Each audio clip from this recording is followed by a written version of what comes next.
শুধু কাঁটাতার দিয়ে বিএসএফ দিয়ে সীমান্ত রক্ষা করা যায় না। সীমান্তে যারা বসবাস করে এ বাংলার সাধারণ মানুষ, এ বাংলার সর্বধর্ম মানুষের মধ্যে সৌহার্দ্য সম্প্রীতির বাতাবরণ আমাদেরকে সব থেকে বেশি সুরক্ষা দিতে পারে বলে আমি বিশ্বাস করি। ন্যারেটিভ তৈরি করার সময় কতটা জিনিস বুঝতে হবে। ত্রিপুরাতেও জঙ্গি ধরা পড়েছে, আসামে জঙ্গি ধরা পড়েছে, বাংলায় জঙ্গি ধরা পড়েছে, জম্মু কাশ্মীরের জঙ্গিকেও বাংলায় ধরা। শুধু আমাদের জেলাকে টার্গেট করা হচ্ছে কেন? জঙ্গি কি 24 পরগনা ধরা পড়েনি? জঙ্গি উত্তর বাংলা ধরা পড়েনি? জঙ্গি জঙ্গি সব জায়গায় ধরা পড়ছে। সারা বাংলা আজ আইন শৃঙ্খলার অবনতির কারণে অপরাধের স্বর্গরাজ্য হয়েছে। অপরাধের স্বর্গরাজ্য যেখানে হবে সেখানে জঙ্গিদেরও স্বর্গরাজ্য হবে। তাই জঙ্গিদের স্বর্গরাজ্য হতে চলেছে বাংলা। পাশাপাশি আসামও আছে, পাশাপাশি ত্রিপুরাও আছে।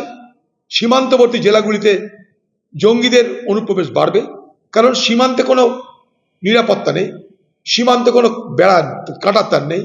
পাশাপাশি আমার যেটা বক্তব্য, শুধু কাঁটাতার দিয়ে বিএসএফ দিয়ে সীমান্ত রক্ষা করা যায় না। সীমান্তে যারা বসবাস করে এ বাংলার সাধারণ মানুষ, এ বাংলার সর্বধর্ম মানুষের মধ্যে সৌহার্দ্য সম্প্রীতির বাতাবরণ আমাদেরকে সব থেকে বেশি সুরক্ষা দিতে পারে বলে আমি বিশ্বাস করি। চলো, এখানে আসছে, এখানকার পুলিশ মদত করছে তাই আসছে। আবার এখানকার পুলিশ বলছে যে তারাই নাকি সব জানে, তারাই নাকি ডেকে নিয়ে আসছে। আসাম জম্মু কাশ্মীর থেকে নাকি এখানকার পুলিশের ডিজি ডেকে নিয়ে এসছে। এখানকার পুলিশের ডিজি সব জানে, ওই নাকি সব খবর দিচ্ছে কোথায় কোন জঙ্গি চলাফেরা করছে না করছে। তো সব থেকে বড় ডিজিকে জিজ্ঞেস করলেই সব পেয়ে যাবেন, জঙ্গি কেন, জঙ্গি কিভাবে আসছে, সব পেয়ে যাবেন। আর ডিজির কথাতে আপনি বুঝে যাবেন ওটাই দিদির কথা, কারণ বাংলার ডিজি, বাংলার দিদির মানে বই।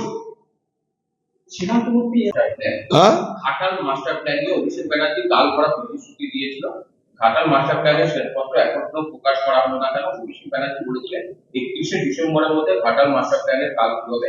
এই প্রতিশ্রুতি কোথায় গেল? আরে ভাই ঠিক আছে, কিন্তু এটা কি বলেছিল যে 2024 সালের 31শে ডিসেম্বরের মধ্যে হবে? সে 2030-এর 31 ডিসেম্বরে হতে পারে। আপনাকে তারিখ বলেছে, সাল কি বলেছে? সাল যখন না বলেছে ঠিকই আছে, কোন সালের 31শে ডিসেম্বর সেটা তো আপনাকে দেখতে হবে রে ভাই। তাদের এমপি প্রশ্ন করছে, তাদের এমপিকে তাদের জবাব দেওয়া উচিত। তার 3 কিলোমিটার দূরে খারিজি মাদ্রাসা চললো, যেখানে জঙ্গিযোগ পাওয়া গেল। পুলিশ কিচ্ছু জানতো না, পঞ্চায়েত কিচ্ছু জানতো না, কিন্তু সব জেনে সেই টাকার।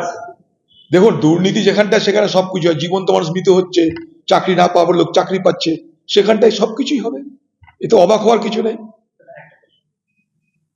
হাজার করার দাবি করলেন নাকোদা মসজিদের ইমাম মুয়াজ্জেম। পুরোহিতদের ভাতা বাড়ানোর দাবি করলেন ফুরফুরার পীরজাদা ইব্রাহিম সিদ্দিকীও। এবার বাংলায় পুরোহিতরা কি বলছেন যে তাদেরও বাড়াতে হবে এমন দাবি তুলছেন, কি বলবেন এগুলো? রাস্তায় শিক্ষা, এর মধ্যেই তো দিল্লিতে পুরোহিতদের জন্য 18,000 টাকা ঘোষণা করে দিয়েছে কেজরিওয়াল। তো কেজরিওয়ালের পথপ্রদর্শক দিদি তো আছে এখানটায়। বহুদিন আগে, বহু বছর আগে শীলা দীক্ষিত যখন দিল্লির মুখ্যমন্ত্রী ছিল, তখন ইমাম ভাতা ছিল দিল্লিতে 10,000, মুয়াজ্জেন ভাতা ছিল 7,500। আমরা দাবি করেছি অন্তত যখন সবকিছুর দর বাড়ছে, পুজোতে যখন খরচ বেশি দেওয়া হচ্ছে, প্যান্ডেলে প্যান্ডেলে যখন তার অ্যামাউন্ট বেড়ে যাচ্ছে 85,000, ক্লাবে ক্লাবে তার অ্যামাউন্ট বেড়ে যাচ্ছে, তখন যে ইমামরা, যে মুয়াজ্জিনরা মসজিদে মসজিদে আজান দেয়, তাদেরকে অন্তত সম্মানজনক একটা টাকা দেওয়া হোক। আমরা দাবি করেছিলাম 10,000 ইমাম ভাতা হোক, 7,500 মুয়াজ্জিন ভাতা হোক। আমরা দাবি করেছিলাম, আজও সেই দাবি করছি। কারণ ভারতবর্ষের বিভিন্ন রাজ্যে, কংগ্রেস পরিচালিত বিভিন্ন রাজ্যে এই ব্যবস্থা আছে, আপনারা খোঁজ দিতে পারেন। সরকার আমাদের 5% ভোট যদি আমাদের দিকে চলে আসে তাহলে ফলাফল আমাদের এবারেই যাবে এমন তো দাবি। দেখুন, 5% ভোট ওদের দিকে না গিয়ে 5% ভোট ওদের বিপক্ষেও যেতে পারে, 5-এর জায়গায় 50-ও যেতে পারে। এটা ভাবার তো কোনো কারণ নেই, কারণ মোদী 400 আসন জিতছিল, জিততে তো পারেনি। তাই উচ্চাকাঙ্ক্ষা থাকা ভালো, কিন্তু সেই উচ্চাকাঙ্ক্ষা বাস্তবায়িত করার জন্য যে সংগঠন, যে বিশ্বাসযোগ্যতা, সেটা বিজেপির নেই। প্রতিষ্ঠা দিবসের কি অভিষেকের পোস্ট ঘিরে জল্পনা? কিসের প্রতিষ্ঠা দিবস? তৃণমূলের প্রতিষ্ঠা দিবসের অভিষেকের পোস্ট ঘিরে জল্পনা, শুভেচ্ছা বার্তায় একা অভিষেক, দুই দলনেত্রী মমতা বন্দ্যোপাধ্যায়ের ছবি নেই। এবং তৃণমূলের রবীন প্রবীণ দ্বন্দ্বের আবহে অভিষেকের সঙ্গে সুব্রত বক্সী। এটা শুধু একটু অ্যাড করবো, ভাঙড়ে তৃণমূলের গোষ্ঠীদ্বন্দ্ব এই প্রতিষ্ঠা দিবসকে নিয়ে সারা বাংলা জুড়ে এই অন্তত প্রকট থেকে প্রকটতর হবে। এ তৃণমূল দল এইভাবেই তাদের যে অপরাধ, তাদের যে পাপ, তাদের যে দুর্নীতি, সেই দুর্নীতির পাপের অতল গহ্বরে তৃণমূল এইভাবে নিমজ্জিত হবে। তাই তাদের মধ্যে মুষল পর্ব শুরু হবেই হবে। তাদের মধ্যে এই অন্তর্দ্বন্দ্ব আগামী দিনে আরো রক্তাক্ত হবে, আরো নৃশংস হবে, আরো নিষ্ঠুর হবে। জেলায় আবারও এখানে মেলা খেলায় সরকার যেখানে বলছে টাকা নেই, মেলা খেলা করছে, চাকরি প্রার্থীরা রাস্তায় বসে আছে, সেইখানে আবার নতুন করে যে ভাতার ব্যবস্থা হচ্ছে। সরকার তো ভাতায় বিশ্বাসী সরকার। এই সরকার তো ভাতায় বিশ্বাসী সরকার। তা ভাতা মানুষ চাইবে তো, অপরাধের কি আছে, অন্যায়ের কি আছে? এ রাজ্যের রুটি নেই, চাকরি নেই, সবাই জানে। শিক্ষকরা আন্দোলন করে কিছু হবে না, কারণ শিক্ষকদের আন্দোলনের ক্ষমতা নেই বাংলার তৃণমূলকে ক্ষমতা থেকে সরানো। বাংলার তৃণমূলের ভোটে যা প্রভাব পড়তে পারে সেখানে তৃণমূল মাথা নিচু করে।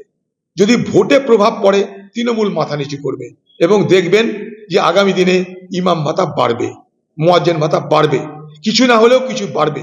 আর পুরোহিতরা দিদি জানে, তারা তো আমাদেরকে ভোট দেয় না, তাদের ভাতা বাড়িয়ে লাভও নাই। তাই পুরোহিতদের কি হবে জানি না ভাগ্যে, তবে ইমাম মুয়াজ্জিনদের ভাতা নিশ্চয় কিছু বাড়ার সম্ভাবনা আছে। এবং এই আওয়াজগুলো তোলানো হচ্ছে এই কারণে যে দিদি মুসলমানদের কথা শুনতে চাইছে। তাই দেখো যে আওয়াজ উঠছে মুসলমান সমাজ থেকে, তাকে আমি সমর্থন করছি। কিন্তু এত পয়সা নেই, তাই আপাতত এতটা বাড়ালাম, আগামী দিনে আরো বাড়িয়ে পুষিয়ে দেবো। এ তো তৈরি, এগুলো সমস্ত নাটকের সমস্ত এগুলো নাটকের সব ভূমিকা তৈরি হচ্ছে। মুর্শিদাবাদ জেলায় ভিন রাজ্যে আসামের এসটিএফ জঙ্গি সন্দেহে মুর্শিদাবাদের যুবকদের গ্রেফতার করছে। পাশাপাশি জঙ্গির সন্দেহে গ্রেফতার করছে এবং কালকে বহরমপুর জেলা আদালতে তোলা হয়েছে। এবং এই যে মুর্শিদাবাদ জেলা, এই মুর্শিদাবাদ জেলায় যেমন কোনো বন্দ্যোপাধ্যায় আপনাকে পাট করে এমপি করেছে, কোথাও কি কর্মসংস্থা বা বেকারত্ব বা অসচেতনার ফলে কি এসব হচ্ছে? দেখুন, জঙ্গি কার্যকলাপ বৃদ্ধির পিছনে সব থেকে বেশি কারণ হচ্ছে যে একটা বিভ্রান্তিকর মানসিকতার জন্ম দেওয়া হচ্ছে সাধারণ যুবকদেরকে। তাদেরকে নানাভাবে প্ররোচিত করে, তাদেরকে বিভ্রান্ত করে, তাদেরকে যেটা করে র্যাডিক্যালাইজ করা মধ্যে দিয়ে জঙ্গি তৈরি হয়। ইউরোপেরও বহু জঙ্গি আইসিস হয়েছে, তারা অনেক শিক্ষিত। যারা আমেরিকার টুইন টাওয়ার ভেঙেছিল, দুটো প্লেনকে নিয়ে আমেরিকার টুইন টাওয়ার ভেঙেছিল, তারা তো আমার আপনার মতো রিস্কওয়ালা নয়। তারা নিজেরাই বড় বড়